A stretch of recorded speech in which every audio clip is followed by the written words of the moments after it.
Oh, I've waited months to say this. Please welcome Ariana Grande!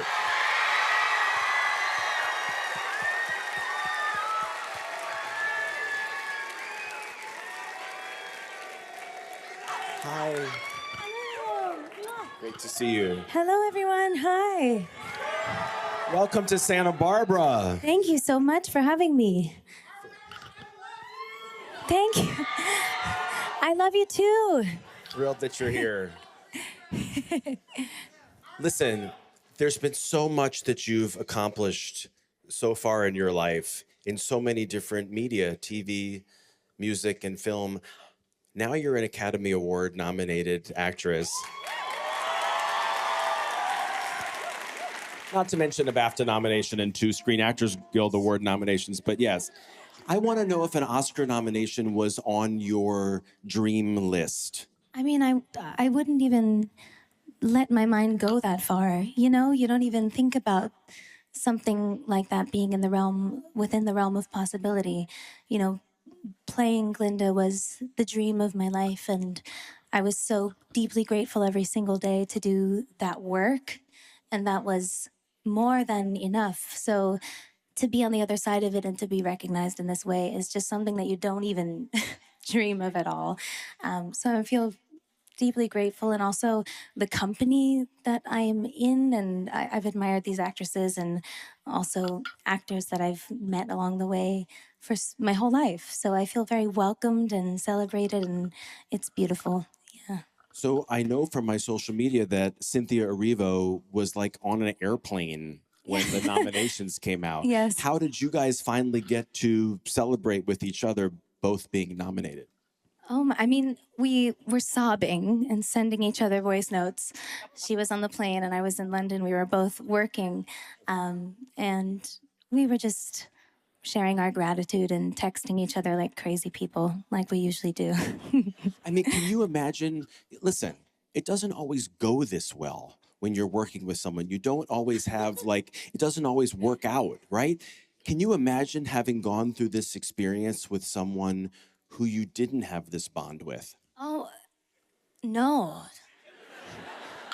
Thank goodness. Am I right? No, I'm kidding.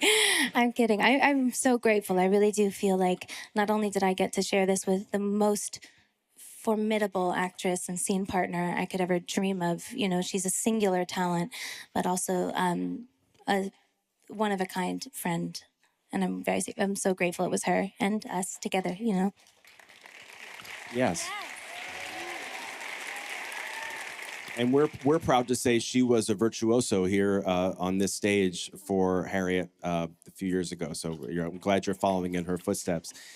The characterization that you've put forward as Glinda has so many facets to it, and it's powerful dramatically because of this theme of wanting to be liked, being afraid that you're not going to be liked. How do you think that part of the character really was important to you in how you portrayed her?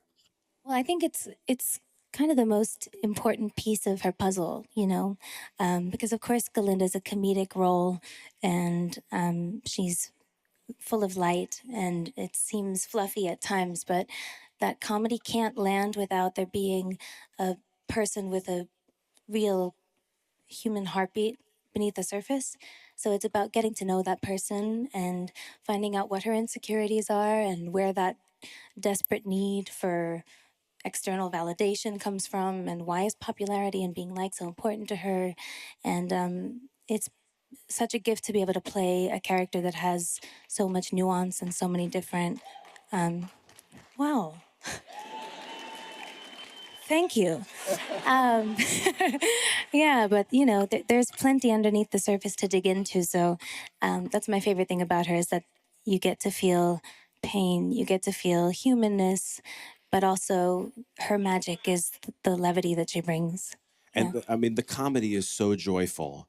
And for those of us who have watched you and seen you on Saturday Night Live and see you on talk shows, and when you do Jennifer Coolidge, it makes us all so happy.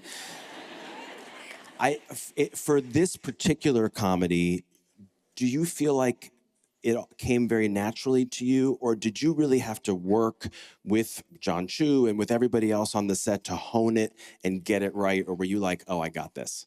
Well, I mean, that's the beautiful thing you mentioned, John M. Chu, you know, being able to work with a director who is so endlessly curious and open to play and improv. You know, he's so meticulous. He'll come in with like a very perfect plan of like what we're going to get and have it all storyboarded out perfectly. And we'll do that version. We'll have a version that's as it's written.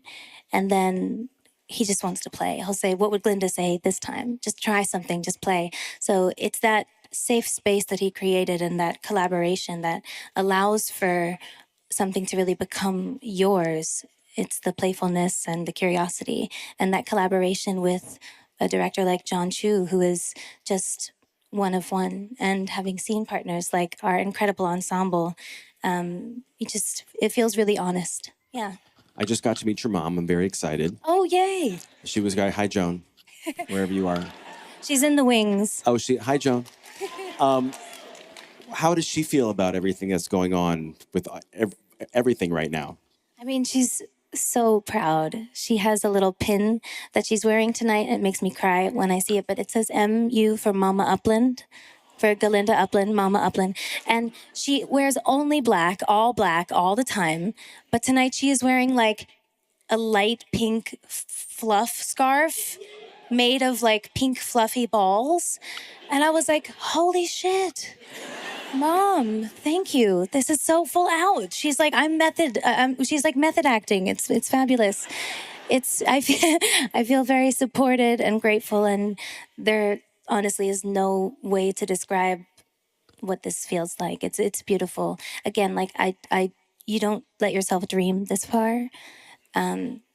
This was the dream. Wicked was the dream. So this is all very surreal. Thank you. One last thing. Listen, I know it's 9 months away, the second movie, but if you had to finish this sentence, the second Wicked movie is going to be even more... Ooh, oh my God. I would say...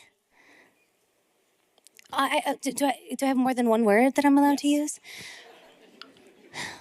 I would say... Oh no, this is so hard. Well, it's very special. It's very emotional. It's very. I think the second movie really embodies unconditional love, and forgiveness, and friendship, and I'm kidding.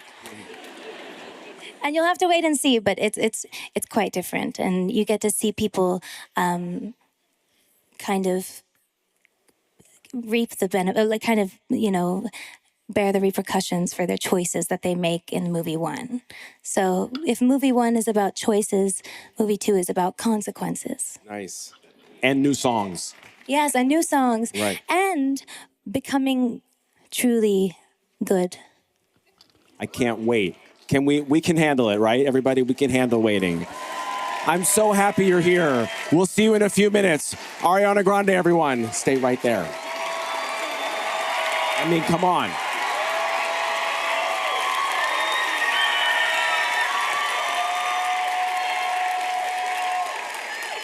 All right, up next, I want to introduce you to a wonderful person, Clarence Macklin, co-star of Sing Sing. Before he comes out, let's take a look at some of his work.